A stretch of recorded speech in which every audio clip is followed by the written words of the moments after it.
scale, just the sheer scale of this project, right? It's massive, and you still got one more story to build.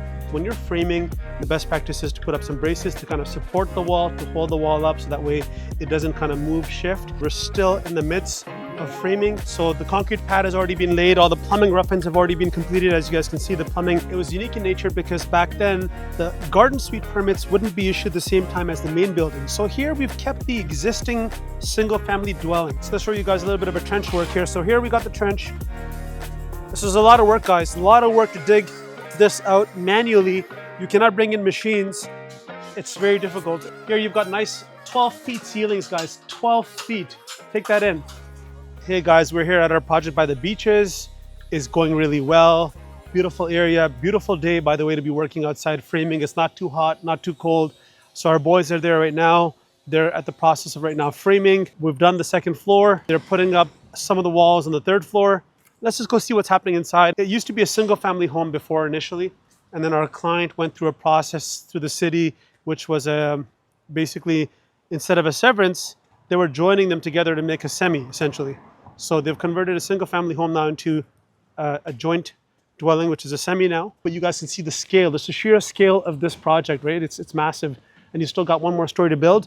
It's going to be a flat roof, modern design, clean lines, clean finishes. So did you guys know on this joining of these properties, this used to be one municipal address.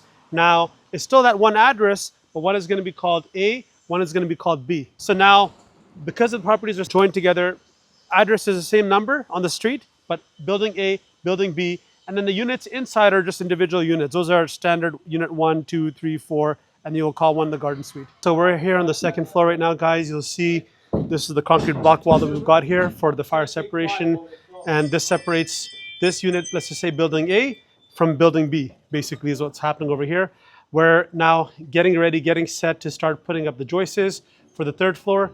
That's going to be happening very soon. This is, again, because it's during construction. They just put up this wall right now behind me. We're going to be putting up some guardrails. There's a lot of space here that's open behind us. So for safety purposes, we're going to put up a guardrail here by the window until the windows arrive. So essentially the load is going to be carried from, for example, this wall over here to that wall over there. That's what's going to happen. We're going to put up the joists this way, and it's going to be carrying the load on all the exterior walls. So the exterior wall here, and this is kind of the exterior wall for this specific unit. The reason why we have these braces that are installed is because we haven't really done our interior framing. We've just put up the walls. So when you're framing, the best practice is to put up some braces to kind of support the wall, to hold the wall up so that way it doesn't kind of move, shift, and it's just for safety purposes. Once we put up the joists, it's going to lock everything tightly together. The joists are going to be like ribs, like a rib cage, locking this whole assembly to the back. We generally still leave these on until we do our interior partitions. It's just better. Here we're here on the second floor.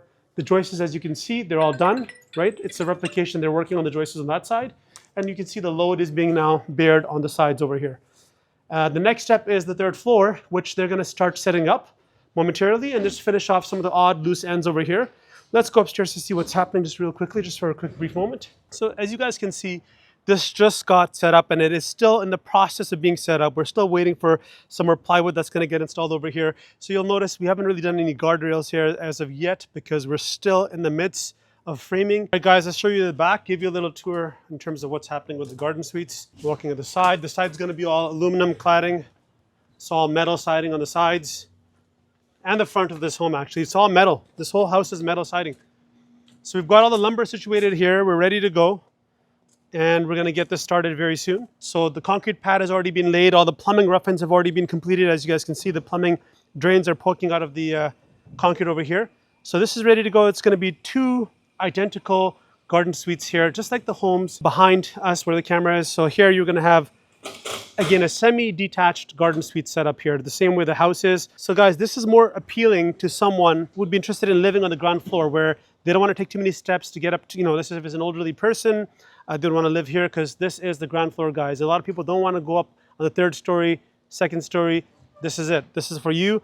This is a nice, small, cozy space, detached, away from everything else except for the other garden suite. We're here today at our 4+1 project.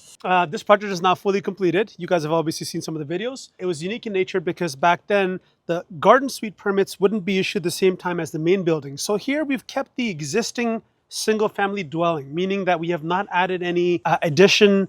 We have not added any top ups. This is as you get it, basically. All we've done is done a full gut job inside We've then converted it into a fourplex. What we're working on here right now, guys, is this is, like I said, not typical, but we've got a garden suite here that we've kind of framed. And a lot of you guys have asked the question, can you build a garden suite when you have a situation where you have a garage next door? Now, this garage is not ours, guys. This is a very unique situation. This garage belongs to the neighbors on this side. Property as it existed in the past was, this was built by the builder who previously built the subdivision, was just one big garage with concrete blocks. What we've done is we've just basically done an addition to it, essentially. We've added more space here. As you can see, this garden suite comes out. So we've added that extra space to make it more livable, because the space that you have over there is just not enough. So we've kind of built forward and made it a little bit wider to give us additional space. And what we're in the middle of doing right now at the moment is we're doing a little bit of a trench work where we're running our services for the hydro. So here we're going to have Toronto Hydro services being ran to the garden suite from here to the main structure. We're here due to this tight space with the property line. We were able to get permission from the hydro services to directly run the hydro services from the garden suite directly into the main building at this corner. And then from here, we're going to tap into the services for the hydro services that are required for this garden suite. It's individually metered. We've got one gang meter based on the outside. Because of the limited space, let's show you guys something at the front of the property. Because typically what you guys have seen is, you've seen where we do 4 meters, 5 meters, 6 meters from Toronto Hydro. But over here, due to the lack of space, we'll show you guys this right now momentarily, but this is a shared driveway, okay? This is also a unique situation. Driveway is shared. So this, if you imagine if you had like 4, 5, 6, 7, meters over here, it's not going to work with the space, with the cars going in and out, right? So as a result of accommodating the neighbors next door, we moved everything on the inside here. Now imagine this 400 amp service, guys, and imagine having this whole section here with individual meters, so many of them. So in order to make a better product, what we've done is we've just gone with one 400 amp meter. It's going to be just one billing for the property. And then downstairs, we've got the individual meters, the digital meters for each of the units. People ask questions about the digital meters and how they work. Sometimes you can get a digital meter third-party provider where they give you the meter, and then you can give your tenants an individual login, and then they can kind of measure and they can get billing from the digital meter provider like Neptune, for example. And then in other cases, the property manager will just come into the basement every month and do the reading and bill the individual tenants individually. So this is the downpipe extender we've added over here. So the downpipe would typically end around here. We've added this extender to move the water. When it rains, the water goes and flows away from the property, away from the foundations of the neighbors. Even here, the way the sloping is done, this is new concrete that we poured after the construction. We had to rip all this concrete out because of running services. The services for the garden suite, for the water and the sewers are ran from here and then run up to the front where the city property line is. So that always gets connected directly to the city at the property line level. But over here, you'll see everything is sloping inwards like this. So it's this section over here is higher, and the section over here is higher, and it slopes in and it slopes down. So the water flows away from the foundations. That's how it's generally done. And that's how we keep the water away. Now, of course, they've got some old concrete pavers over here. That's why there's some water collection as a result of the old neighbor's old driveway. Now, when you're going back to the hydro, let's talk about the hydro one more time, right? Because the hydro services, because the basement is an unfinished unit, there's just an empty space, we're able to tap the hydro in directly in from here and then run it from here in the basement. Otherwise, generally speaking, when you have a unit in the basement, we are at that point then always running the hydro services from here, running to the front where the meter is going to be. Here, this is a wire mesh window. So you can see the wire through it, and this is more of a standard product, still 45 minutes, but this is the wire mesh product. And over here, directly next to it, is just the way that things are designed and engineered. That's just a typical standard window. And over here, you've got the fire-rated window. But it's just the way the city wanted us to do it. On the exterior facade of this home, we're going to be going with vinyl siding. It's a plastic material. Since the drawings are not calling for non-combustible here, we are going to go with the vinyl siding. And also we've got the continuous rigid insulation as well. That's been installed as well over here. That's continuous throughout. Once the vinyl sidings are installed, then the roofer is going to come back and do some nice tapping on the top to make sure everything is sealed nicely, and then we're good to go. So let's show you guys a little bit of a trench work here. So here we got the trench. This is a lot of work, guys. A lot of work to dig this out manually. You cannot bring in machines. It's very difficult. And here is where the hydro line is going to be connecting at the garden suite. You guys will see that momentarily here. And the back, you've got a little patio space here too. So this also is a pretty cool situation. You've got a nice, I would say around 450, 500 square feet garden suite.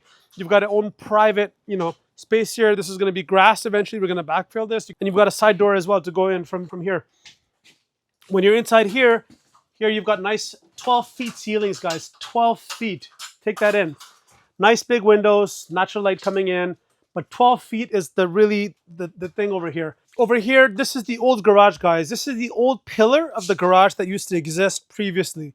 We're going to be cladding this with wood framing tomorrow, and then it should be ready to go for drywall. Now, back over here, this is the old structure. This is the old garage, guys. So if we hadn't done the addition, this would be the space from that pillar to the other pillar around here somewhere, okay? But this is a space, you're gaining so much room. So the kitchen and living area is going to be back over there where my fingers are pointed when you come in from the side door. And back over here, you've got a nice 3-piece bathroom. You've got a bedroom. You've got a little office area. So it's pretty good.